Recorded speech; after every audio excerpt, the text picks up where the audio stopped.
कलाकार सागर लम्साल बलेलाई चाहिँ बलात्कारको आरोप लागेको छ।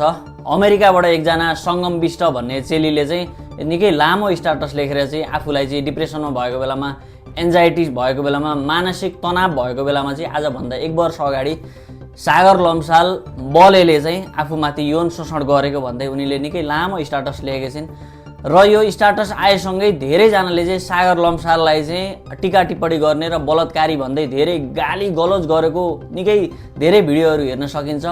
हो, हामीले कोही व्यक्तिलाई उसले बलात्कार गरेको छ, ऊ दोषी छ भने उसको लागि हामीले अभियसली एउटा हैन हदैसम्मको सजाय होस् भन्ने कुराको माग राख्नु यो हाम्रो अधिकारको कुरो हो।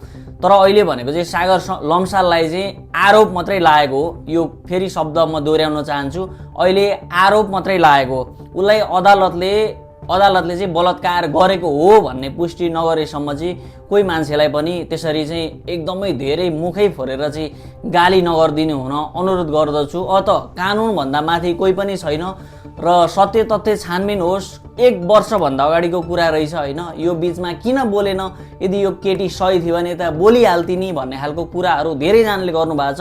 त्यो पनि होइन, बीचमा हैन उसलाई पनि आफू बलात्कृत भइसके पछाडि चरित्रको कुरा आउँछ, फ्यामिलीको कुरा आउँछ, फ्यामिलीले सपोर्ट दिँदैन, मलाई नि नराम्रो बनाउँछ कि भन्ने खालको, त्यही माथि मानसिक तनाव, डिप्रेसन, एन्जाइटी भएको एउटा बिरामीलाई आफूलाई हैन अगाडि ल्याउनको लागि यो मिडिया हैन, यो अहिलेको यो जुन जेनेरेसन छ, सही मान्छेलाई नि गलत बनाउने एउटा मिडियाहरू हुन्छ हैन, यस्तोलाई फेस गर्न धेरै गाह्रो हुन्छ। त्यो भएर उहाँ चेलीले जुन कुरा ल्याउनु भएको छ पक्कै पनि हैन आफूलाई सही साबित गर्न सक्ने र आफूलाई बलात्कृत भएको साबित गर्न सक्ने उहाँसँग भरपुर प्रमाण छ। त्यसैले उहाँ अहिले मिडियामा आउनुभएको छ, उहाँले स्ट्याटस लेख्नु भएको छ।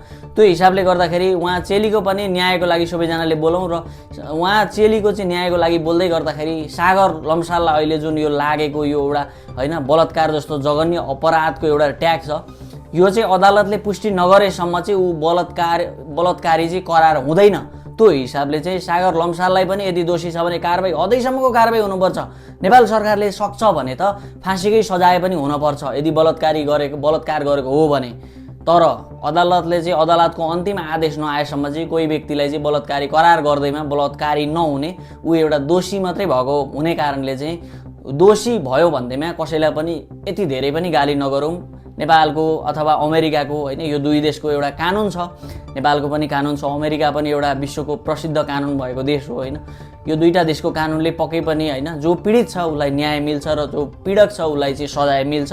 त्यो भएको हिसाबले हाम्रो प्रहरी कानुन भन्दा माथि कोही पनि नभएको हिसाबले कानुनले सत्य तथ्य छानबिन गरोस्। बरु गृह मन्त्रीलाई नेपालको कानुन प्रशासनलाई सबैले चाहिँ निष्पक्ष रूपमा छानबिन होस् भन्नेतिर सबैले कामना गरौँ भन्दै उहाँ चेलीलाई अन्याय परेको भने न्याय मिलोस् र जो दोषी छ उसलाई कडा कारबाही होस् भन्न चाहन्छु।